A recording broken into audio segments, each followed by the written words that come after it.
begin.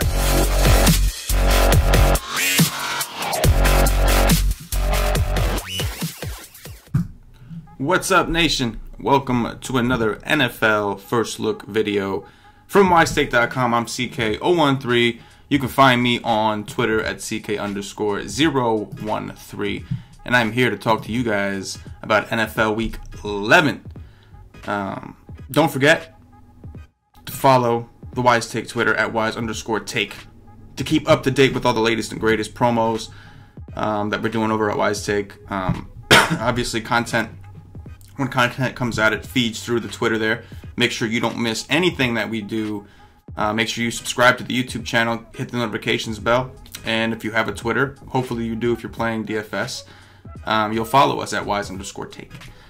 Alright guys, so last week for me was not great. I got bit by the variance bug, had a lot of Kareem Hunt, those of you that are with me know, and he got vultured by Ware. Also, the Chiefs had a hard time moving the ball in Arizona.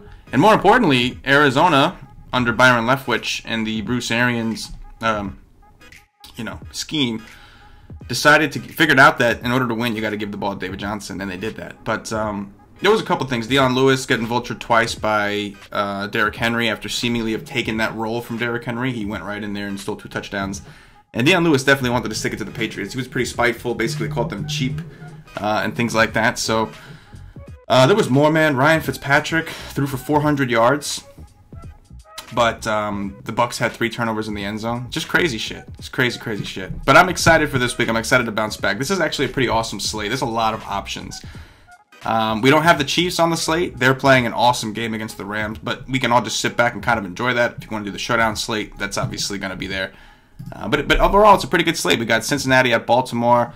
Dallas at Atlanta is a marquee game. Tampa against the Giants. We've got Philly and New Orleans, the late night hammer. The latest game on the slate starts at 4:25. New Orleans is home. Philly hasn't looked great, especially their defense. A lot of good stuff. Pittsburgh at Jacksonville. Ben Roethlisberger on the road against the struggling Jacksonville Jaguar defense, who are extremely cheap. We'll discuss that later. And Leonard Fournette is back and had a pretty big first week back. So, a lot to get to. Without further ado, let's jump right in. Quarterbacks. So, the most expensive quarterback, as expected, Drew Brees and Carson Wentz. Without Mahomes, those are obviously, they're going to be the main guys. No Brady this week either. Brees at 6'5". We love Drew Brees at home. Obviously, with Kamara and Ingram both, we know they're going to run the ball a lot. And they have been. Brees did throw against the Rams in a very competitive game. The Rams did come back. Threw the ball 36 times, went for 346 yards. Drew Brees at home, you have to always consider him. That's just, you probably have to consider him every week. But anytime this man is indoors, you have to take a really strong look. And against the Bengals, he was just extremely efficient because the Bengals defense is awful. So I'm not willing to necessarily play him on the road all that much. He only threw the ball 25 times in a game where, obviously he threw 3 touchdowns against a terrible defense. But you can see 265 yards. Like, he could have had an epic game had he needed to throw more. But if he was playing a little bit of a better defense, who knows? The run game was also smashing Cincinnati, so it's hard to really tell for sure what he would have done. But anyway, he's at home. What does that matter? He's at home. I think the Saints are like 9-point favorites. Drew Brees definitely in consideration. 6'5". Problem is this week we have a lot of running backs we're going to want to pay up for. We'll get to that in a sec. Carson Wentz, I think, is probably a little more intriguing to me. He's going to be playing in the Dome. He's been playing a lot better as of late. Hasn't quite shown the ceiling that Brees has shown, but we know he has it in him. They got Golden Tate, Alshon Jeffrey, Nelson Aguilar. They've got different weapons. They've got different things that they can utilize. Obviously, Zach Ertz, the obvious. The Saints defense, I'm not sold that they're good. I think that was the first Bengals game without AJ Green, and they didn't look good. They had no answers. So I'm not totally sold that the Saints offense is all of a sudden great. In fact, Mixon was doing okay on the ground. It's just eventually they couldn't move it enough, and then the Saints just pressed them, ran up the score, and they couldn't run anymore. But regardless, we know that this year the Saints have been a funnel offense. They funnel things to the pass because their run defense has actually been really good. And the Philly run game is not all that great with the committee backfield with some of the guys they have back there. So I think Carson Wentz at 6'3" in tournaments is a very interesting play. He's going to be one of my favorite quarterbacks this week. We like teams that are trailing. It's the Dome, so his teammates are all going to get that boost on the fast track, the fast turf, whatever you want to call it. And again, New Orleans has kind of funneled to the pass game. So I do think Carson Wentz at 6'3" is where I would want to go over Drew Brees as of now. Drew Brees definitely seems safer, has more ceiling, but I do think they're going to try to run the ball a little bit there. Either way, it's going to be a great game. Cam Newton at 6'2", definitely a play against Detroit. Detroit's defense has been horrid. Absolutely a disaster. Detroit is home, and that worries me a little bit with Cam. We just see sometimes teams play a little bit better at home, defend their turf. But either way, rushing upside, 6'2", bad defense, I can dig it. Matt Ryan's against Dallas. This is going to be interesting because Matt Ryan, we know, is another one that's done better at home in the Dome. And now he's going to be at home in the Dome, but he's playing a pretty good defense. Dallas's defense has been pretty good. Matt Ryan has also been pretty good. Not so much in that last game. I know DFS-wise he did fine, put up a 24, but on an efficiency level wasn't all that great. Had to throw the ball 52 times. They ended up losing to the Browns. Never a fun thing. But all in all, Matt Ryan at 6'1", definitely in play this week. But am I going to choose him over the WENTZ BREES for just another couple hundred more? I doubt it.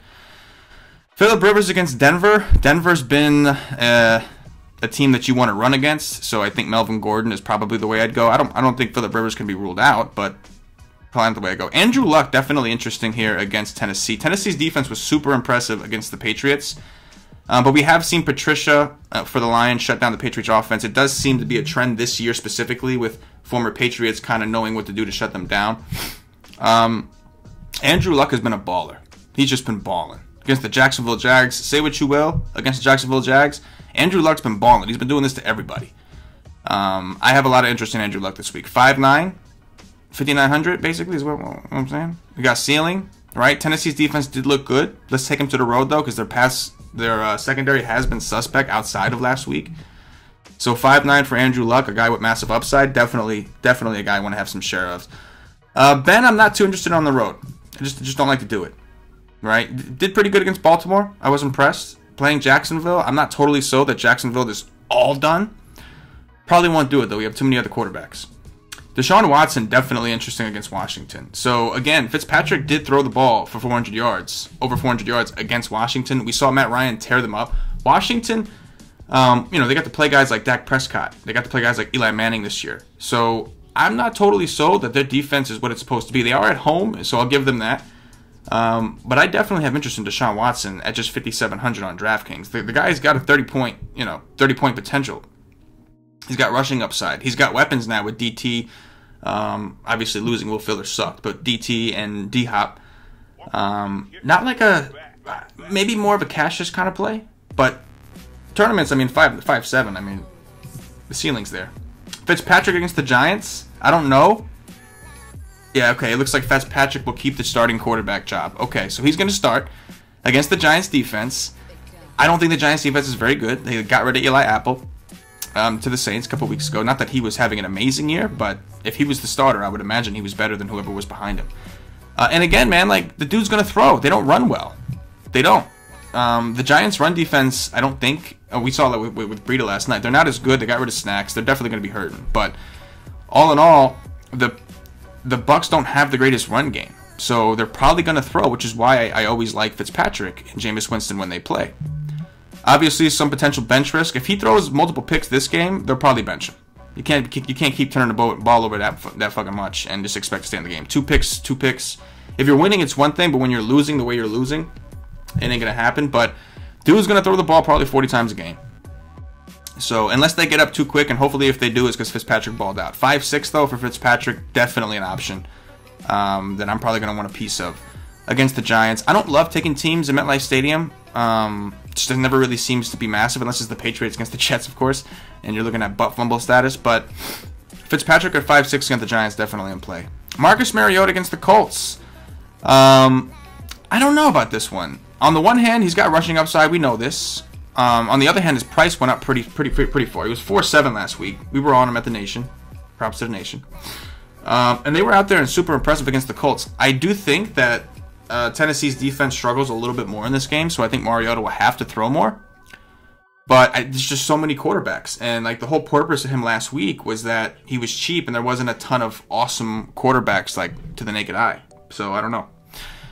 Stafford, probably not. I just think there's better options. Why go there? Joe Flacco, we know is questionable. We don't know if he's going to play. But if he does, Cincinnati has been god-awful.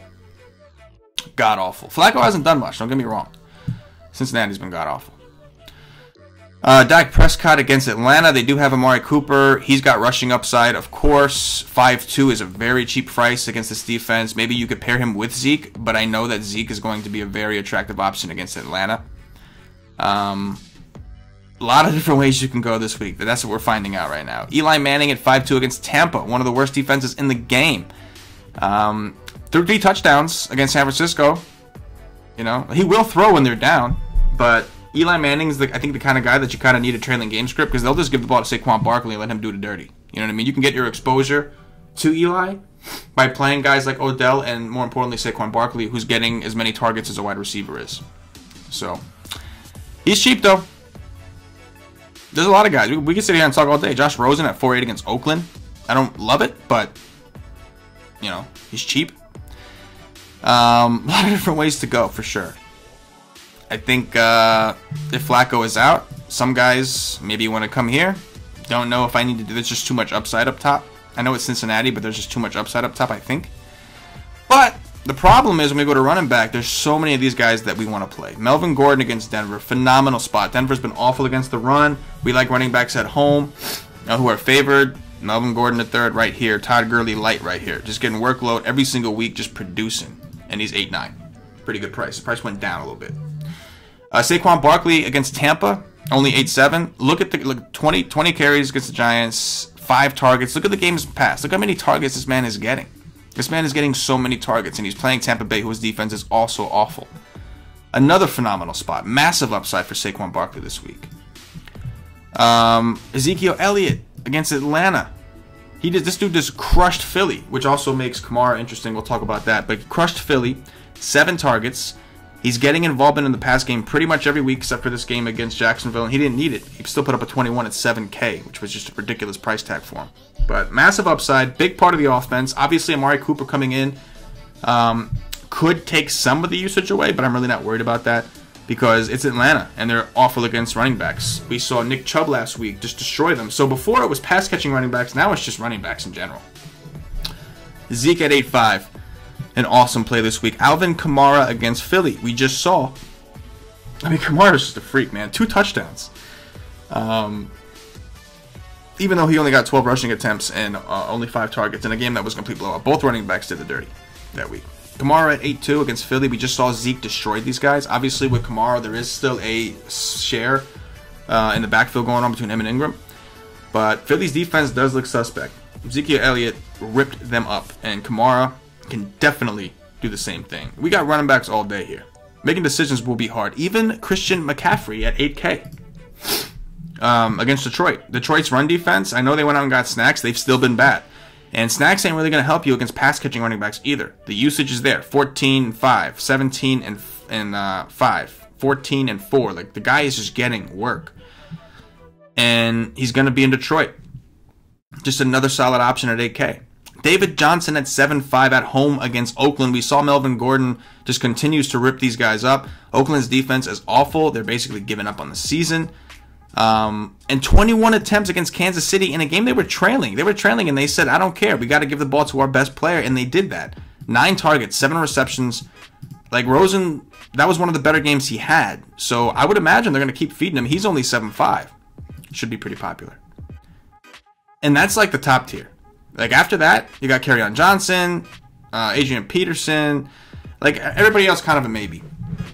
But in order to fit all these guys in, we need some cheap guys to roster. And the way I see it, Ingram is one option. Just hope that the Saints running game does what they did last week and just run them to death. And just, you play both. Like, you don't have to, but you can play both, Kamara and Ingram. Just hope they run to death. Ingram did get a couple targets, and I think he even got a receiving touchdown. But obviously, in comparison to Kamara, he's not getting nearly as many targets, so he's really the guy you want. Ingram you want in a game script like last week where they're just dominating and they're going to just keep running and handing the ball up between the tackles because Ingram is the guy they like to do that for. Although he only got 1 more actual carry than Kamara, which is kind of scary. I think this is an interesting week to go back to Dion Lewis. Obviously, like, he got the work. Like, the issue here was that New England was trailing. So he was getting like running back carries between the tackles instead of in the pass game. And the whole thing that made him attractive was he was getting both. But because they were winning most of the game, they didn't have to throw it to him. Corey Davis, obviously, was a guy they threw to a lot.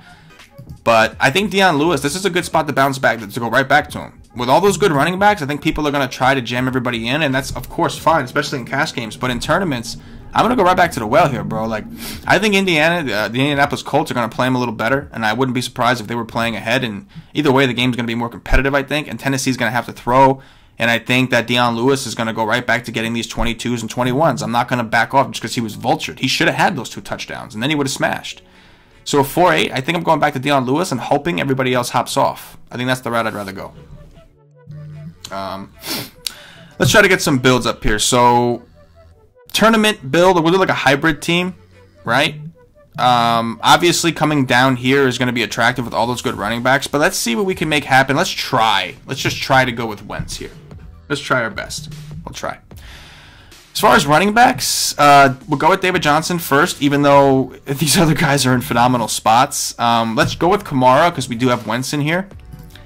Then let's go with, and David Johnson's really just to save money. We'll go with Dion Lewis in the flex for now, so that we have some money to work. Because we need money, right? We're already paying up for 2 running backs. Quarterback we're kind of paying up for.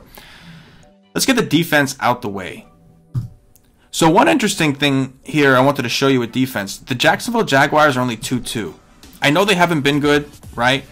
But at 2-2, look what they did against Philly. They still got you 8 points, right? Big Ben is not the same on the road. I think that the Colts are a pretty good offense, especially when they're at home. And I think we'll find that out this week against Tennessee. Didn't do well against Dallas. That was just strange, right? Like, they haven't done well this year. There's no question about that. But at 2-2, it's just so tempting. Obviously, the sacks are a concern. They couldn't get to Andrew Luck, but they did get 4 sacks against Philly, right? Big Ben on the road, not great. If James Conner, I think, practiced today, but he's still questionable, concussion protocol, it's a maybe. For this example, let's try to go with the Cardinals D, 3-1. Pair them with David Johnson. Let's just hope the Cardinals D is just shutting out Oakland and David Johnson's getting all the carries, getting to eat. We'll just go with that hypothetic.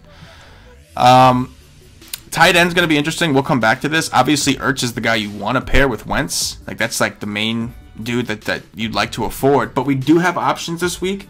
Greg Olsen against Detroit. Detroit has not been good against tight ends this year. O.J. Howard didn't have a good week last week, but certainly we know he's talented and we know Fitz likes to throw to him. And I think we did see Kittle have a pretty good game against the Giants on Monday Night Football. They did get rid of some guys. Their defense is a little bit different. Hooper against Dallas, definitely in play. I think last week he got 11 targets again. So there are certain game scripts. We're going to have to do some research here later in the week, but there are certain game scripts where he's going to get fed. And Dallas is a good defense. This might be the spot. When they struggle, they seem to go to Hooper. Ebron's a no. I'm not doing it. Like 3 targets, 3 receptions, 2 touchdowns, and a rushing touchdown. Are you serious? No, I'm not chasing that. If anything, it's Jack Doyle. I understand he only got 3. That was against Jacksonville, pretty good defense. But it's Jack Doyle all day. He's dominating the snaps. Every other week that he actually plays, like Ebron and I only play when Doyle's out, but Doyle's the guy there. Evan Ingram against Tampa Bay.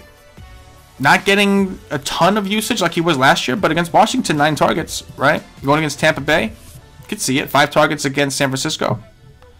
Not bad. Tight end's a lot deeper this week than it was last week. Vance McDonald's kind of interesting from the perspective of what we saw happen with Ebron. Right? So there's opportunity there.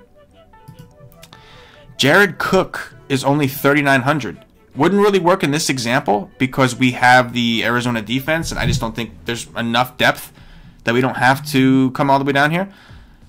If I was playing like Fournette and the Jags D, maybe I come here if I hop off that. But 9 targets against the Chargers. I know he hasn't been playing all that great, and the targets haven't been all the way there. But 3.9 for Jared Cook, a guy that has the potential to put up a 30, is definitely in play. Against Arizona, who I know Kelsey did not have a big game last week, but it was only because Tyreek Hill did. And then they were just trying to run the ball.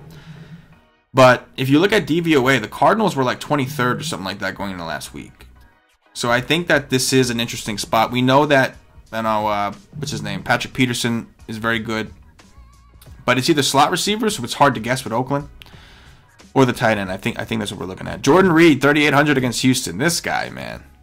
This guy. Sharon with Vernon Davis. Vernon Davis just looks better to me. Like, when they're on the field, Vernon Davis... And it's not Reed's fault. It's definitely Alex Smith. He just sucks the fat one. But Vernon Davis just looks better for me. Jamis says Odell in the chat, in the YouTube chat. OBJ goes off 1 C or just the game. He already did, I think. Didn't he? Didn't he get 2 touchdowns last night? I think that was it. Hewerman. Hello, Hewerman. 3-7, 11 targets out of nowhere. Out of nowhere. Going up against Houston. He was the guy, right? Like, everybody was on Sutton, and he went to Hewerman. Could happen again this week. I don't know. He's had more time to prepare. Sutton in that role, so I don't know. Interesting. But my point being, guys, there's a lot of options. Obviously, Jonnu Smith, not a high target guy, but 2 touchdowns, 2 straight weeks at 2-7. There's a lot of options, man.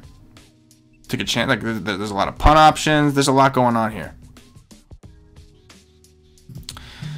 I've seen this dude's name pop up. Here's a punt option at 26 against Pittsburgh. 6 targets, 4 targets, 6 targets. Guy gets a little bit of work, a little more than Jonnu. Hasn't gotten in the end zone. But there's too many. Honestly, there's too many tight ends. But at the same time, there's so many running backs that I understand, like, wanting to consider punting it. There's just so much on here. So, wide receivers. Obviously, the studs are great. We'll come back to tight end. In the meantime, we've got Carson Wentz. We're going to want to pair him with someone. Like, Wentz is not a guy I like to play naked. You can, because he spreads the ball out, but I don't like playing any quarterbacks naked. I just feel like I'm sacrificing too much upside. Look at this. Nelson Aguilar. I know Golden Tate's there, so Aguilar, we don't really know what to expect. I don't think Tate played all that much in that last game, but it'll be curious to see if Aguilar stays in the slot or if Golden Tate stays in the slot, or if Golden Tate takes over the slot. If Aguilar stays in the slot, I mean, even if he doesn't, he's still in play. But if he stays in the slot, he draws the best matchup on the board. And we're looking at 7 targets, 6 targets, 7 targets. Like, maybe Tate eats into some of that, but 4-1 for Nelson Aguilar? That's just really, really cheap. Against the Saints, whose defense I'm not sold on. Okay, you shut down the Bengals without A.J. Green. Left them with, Uzomwa, John Ross, who did catch a touchdown.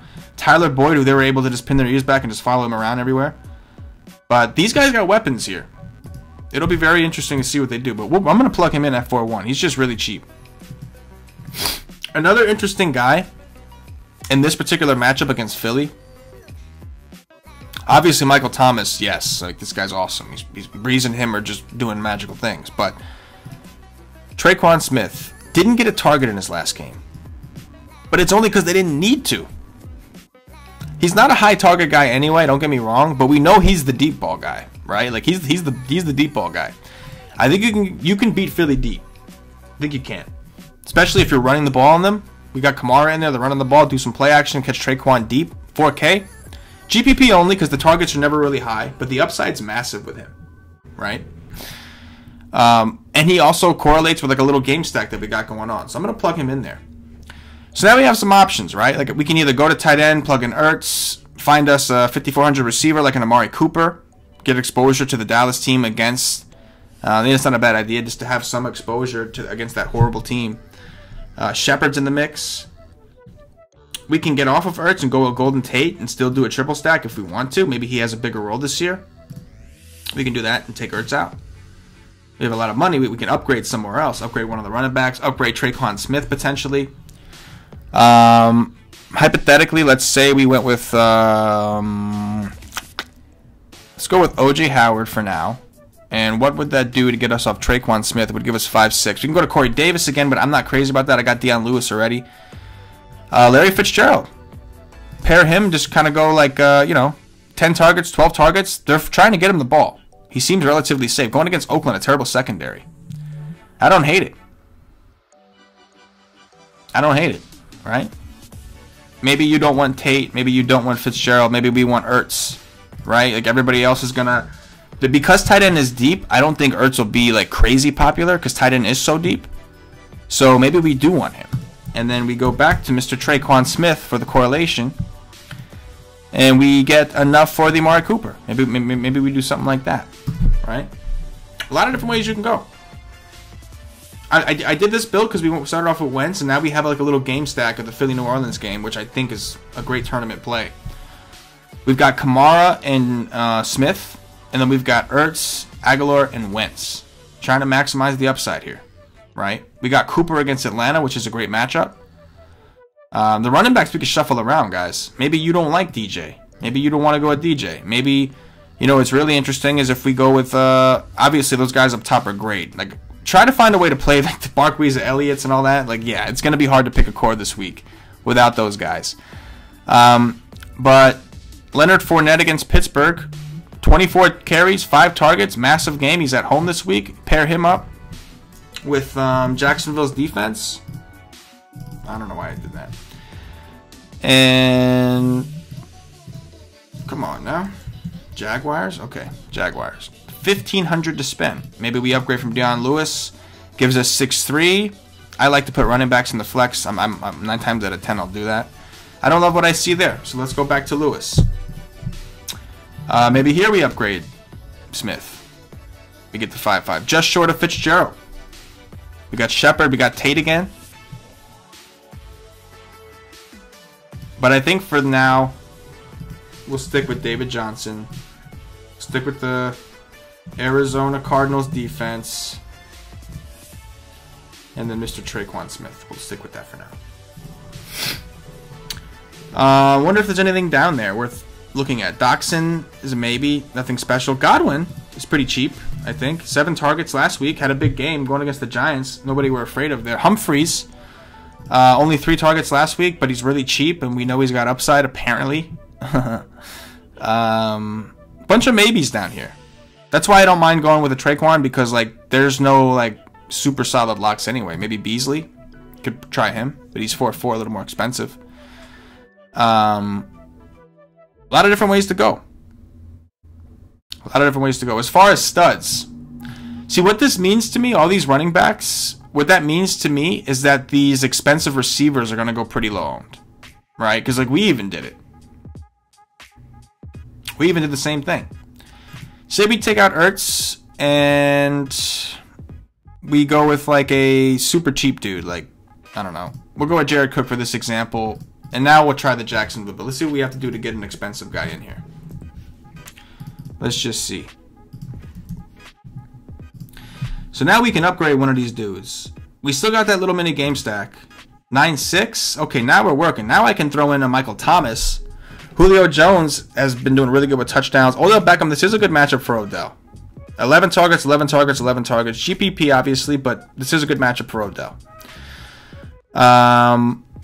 Antonio Brown's only 7-8 against Jacksonville. He doesn't fit in this build because we do have the pairing, but wow, that is extremely cheap. I understand it's a tough matchup, but if you're not playing the Fournette Jacksonville defense, then Antonio Brown is super appealing at 7-8. You must think somebody's going to do well, and it could be Connor or one of the running backs, but I would think AB has some say in that if Pittsburgh does do well against Jacksonville on the road. Man, Boyd's only 7K. D-Hop's only 7-9. Michael Thomas, though, in this example, right? Because we'd upgrade from Traquan Smith, go with Michael Thomas and Kamara. Obviously, this is paying down a little more. We got some options here. If we really want to make sure that we have enough to attack Oakland, Christian Kirk, I know it wasn't efficient, and I know that DJ and them are getting the ball more, but still 6'7", 6'7", like he's still getting targets, this guy, and he has rapport with Rosen, so we can just plug him in. We still got exposure against Oakland like we wanted. We've got Fournette and the Jacksonville combo correlation. We still have a stack going here. We got Wentz with AGHOLOR, except now we have Kamara and Thomas. Building lineups is going to be fun this week, guys. It's going to be fun. So obviously, we got to see like news changes throughout the week. Things come out. We got to see where everything goes. But there's a lot of different ways. It's going to be a fun tournament week. Cash games are going to be kind of tough. Like I mean, it should be fairly easy. Just make sure you jam those running backs that you need in there. But tournament's going to be fun. There's a lot of different ways to go in tournaments. It's going to be a fun week. Appreciate you guys watching, hanging out with me today. Hopefully this got your brain working a little bit there. But I think that, again, guys, like I always tell you, the guys who are subscribed on my team, WiseTake Nation, wisetake.com, hootie hoo, it's what we do. Merch coming out soon, guys, this week. Merch will be out this week. Be ready. But I always like my lineups to tell a story. Not the whole thing. You don't have to just, everybody's got to correlate and only correlation and game stacks. No. But a couple of your key plays. Like if I'm playing Wentz, right? Like that's a key. I only get one quarterback. So I want to make sure that that's going to correlate with something. Obviously, in this particular lineup, Kirk doesn't correlate with anything. Well, I guess maybe Jared Cook, but that wasn't even on purpose. That was an accident. But so you don't have to go crazy and like play bad plays because of correlation. Dion Lewis, right? I don't have anybody else with Dion Lewis. You don't have to play bad plays just because. You don't have to do that. But you do want some correlation to maximize upside in tournaments. And it makes sense, like game scripts. If such and such is going to do well, he needs a positive game script for that position. Last week was a really good game script for Kareem Hunt. It didn't work out. Number one, they found a way to exploit Arizona through putting Tyreek Hill in the slot. And they knew Peterson wasn't going to go in there, and they exploited it. Kareem Hunt should have smashed. He should have had at least one touchdown, right? It got vultured by Spencer Ware. After he got them down the field on a big run, he was tired. They took him out the game. They put in Spencer Ware, and Spencer Ware finished it off. But that's going to happen. There is variance in all sports, human beings, right? Anytime there's human beings involved, there's going to be some variance. And football is very variant as well. But anyway, guys, that's going to do it. If you're watching on YouTube, again, subscribe. Hit that like button on the show. We appreciate the likes. I'd like to see these likes get up as high as possible. Try to do these videos. We try to talk about this. This helps me a lot. Hopefully it helps a lot of you to get you guys thinking. But hit that like button. I really appreciate it. Make sure you subscribe, hit the notifications button, the bell, whatever it is. You don't want to miss anything. We do a lot of basketball. We do a basketball podcast 5 days a week here. I do the football shows. We have another football podcast that comes out. We have MMA picks that come out for DraftKings. We have all kinds of things we release on this channel. So make sure you're subscribed. Watching on Twitch or Twitter, give us a follow and a retweet. Same thing there. Make sure you're following the Wise Take Twitter. I'll show you again. @wise_take. We give out promotions, updates with the company, content feeds through there. Everything comes through the Twitter. Make sure you're following it @wise_take. But yeah, guys, it's going to be a fun week. Watching on Facebook, give us a like and a share. Like the Facebook page. If you're a Facebook person, we have a Facebook page and we do the same thing there. Make sure you're up to date. Aside from that, guys, check us out at wisetape.com. If you're not a member, you need to be. You need to be where it's at. You got to be with the winning team. You know what I'm saying? Like, you see, like, we have a process. We don't just sit here and guess. We have a process. Spend a lot of fucking time doing research to make sure that we're able to help our guys the best way we can. So I suggest you come aboard a team that's going to help you out the right way. We're going to make you a better DFS player. That's what we do. We're going to teach you some things. There's a lot of you guys don't have time. We do all kinds of things. So the people that have time and they're just looking for, like, strategy, we do that. We do strategy sessions, all kinds of things to help you up your skill. People that don't have time, they work. I understand. Most of you work. You got jobs. We're here to help you with that. We do the research, and we're trying to give you what we found throughout the day so that you can just sit back. We got all these cheat sheets. We have all kinds of things for you to just plug in lineups, or you can learn how to do this stuff yourself and become a better player. Either way, whatever it is that you need in DFS, in your DFS hobby, career, whatever it is you want to do, we're here to help you. So come check us out at wisetape.com. And again, make sure you're following the Wise Take Twitter @wise_take for any promotions. All that good shit. I'm going to get up out of here, guys. Appreciate y'all hanging out with me, rocking with me. Again, like button, subscribe, all that good-ish. Take care of it and be ready. The merch is dropping sometime this week. So be ready. Be ready. For myself, the entire Wise Take Nation, as always, good luck. Yeah.